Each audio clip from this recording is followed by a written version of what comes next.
Water, water everywhere, and not a drop to drink, so said the ancient mariner. But he could have been talking about today, and, worryingly, about tomorrow.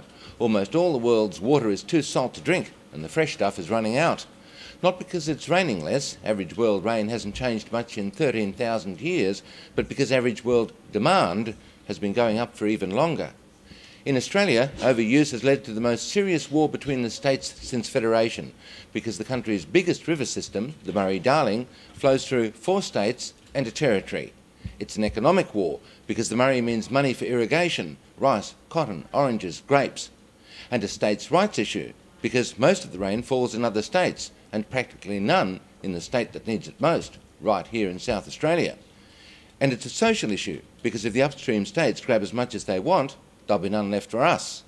And it's a political issue, because any party that can promise and deliver water security gets a vote. Which is why Mike Rann, before the election, announced a deal, he called it, he'd made with New South Wales for a vastly increased share of the floodwaters coming down. We reported at the time that when we contacted the New South Wales Premier, she was flumfloxed. She couldn't remember signing any deal with Mike Rann, so we went back to him. Caught out at a press conference, he said it was more like an agreement. The opposition said bollocks, and New South Wales proved them right. New South Wales diverted the flows to inland storages like the Menindee Lakes. And now, the boss in charge of these things at the Murray Darling Basin Authority, David Denverman, has told a Senate inquiry that of the 6,700 gigalitres which pass through the northern rivers, South Australia's lower lakes will get 220. 220 out of 6,700.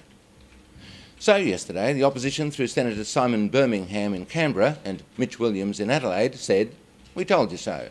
And New South Wales said, "Water, water everywhere," while we have nary a drop to drink.